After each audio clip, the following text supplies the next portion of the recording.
அதே கூட்டத்தில் நேற்று அந்த மூப்பனார் புகழஞ்சலி கூட்டத்தில் எடப்பாடி பழனிசாமி முதல்வர் நாற்காலியில் அமரணும் அப்படின்னு பாஜக முன்னாள் மாநில தலைவர் சொல்கிறார்.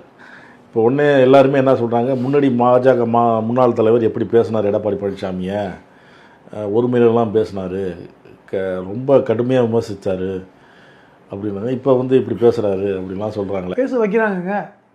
பேச வைக்கிறாங்க. அமித்ஷா இப்போ திருநெல்வேலிக்கு வந்தார். வெறுமனே வாக்குச்சாவடி முகவர் கூட்டத்துக்கு மட்டுமா வந்தார்? ஒரு உள்துறை அமைச்சர் வாக்குச்சாவடி முகவர் கூட்டத்தில் பேசுறதுக்காக உள்துறை அமைச்சர் அங்கேருந்து தனி விமானத்தில் வரார். இங்கே பிரச்சனை போயிட்டு இருக்கு. பாஜகக்குள்ள பெரிய பிரச்சனை போயிட்டு இருக்கு. நீங்கள் கவனிச்சு பாருங்க. நயினார் நாகேந்திரனுக்கும் முன்னாள் தலைவருக்குமே இஷ்யூ போயிட்டு இருக்கு. அவர் பேரை சொன்னால் கத்துறாங்க. அப்போ இப்போ நீங்கள் கவனித்து பார்த்தா தெரியும். இப்போ முன்னாள் தலைவரும் இந்நாள் தலைவருமே இன்றைக்கி மேடையில் உட்காரக்கூடிய சூழலை ஏற்படுத்துகிறாங்க, வர்றாங்க. ஏனென்றால் தொண்டர்கள் வந்து நயினார் நாகேந்திரனை பெரும்பாலான ஏற்றுக்கொள்ளலைங்கிற பிரச்சனை போகுது. இதுக்கெல்லாம் ஜெயலலிதா இது நம்ம தேமுதிகவுடைய பிரச்சனை. அவங்க என்டிஏ கூட்டணியை உறுதிப்படுத்துறதுல சிக்கல் இருக்குது. இப்போ அவங்க தலைமைக்குள்ளே பிரச்சனைகள் இருக்குது. அதை சரி பண்ண தான் வந்துட்டு போகிறாங்க.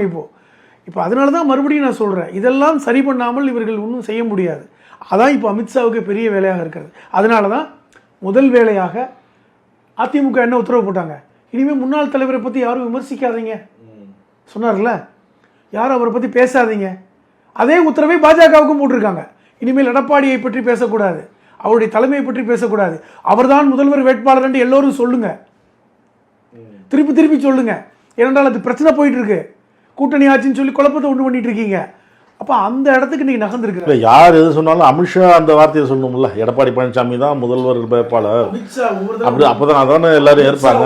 மற்றவங்க எத்த நிர்வாகி சொன்னாலும் அமித்ஷா ஒவ்வொரு தடவை வரும்போது எடப்பாடி தான் முதலமைச்சர்னு ஒன்றும் சொல்லவே இல்லைங்க. அதிமுக கூட்டணி, அதான் என்டிஏ கூட்டணி, அதிமுகவில் ஒருத்தர் முதலமைச்சர், அப்படி தான் அவர் பேசிகிட்டே வந்தார். அதை வைத்து தான் பாஜக தலைவர்களும் அதை வந்து ஒப்பிட்டு பார்த்தாங்க. ஏன்னா அமித்ஷாவுடைய மூவ்மெண்ட் இல்லாமல் இவங்க பேசலை. அமித்ஷா எப்படி பேசுகிறாரோ அதை பார்த்து பேசினாங்க. இப்போ இன்றைக்கி அமித்ஷாவே உத்தரவு போட்டிருக்காரு, எடப்பாடி தாங்க முதல்வர், அது ஒன்றும் பிரச்சனை பண்ணிக்க வேண்டாம், ரொம்ப மோசமாக போயிட்டுருக்கு. அதை முன்னாள் பாஜக தலைவரை வைத்தே இன்றைக்கி சொல்ல வைக்கிறாங்க, ஒரே மேடையில் ஏற்ற வைக்கிறாங்க. ரெண்டு பேரும் திரும்பி பார்த்துக்கல, பக்கத்தில் உட்காடுறாங்க, உரசிக்க கூட இல்லை, திரும்பியும் பார்க்கல, வணக்கம் சொல்லிக்கல, போகும்போது போயிட்டு வரேன்னாரு. ஆமாம், அவர் சொல்லணும்ல. அது என்ன எப்படி சொன்னார், எப்பவும் திருச்சிட்டு சொல்லுவார், போகிறாரு.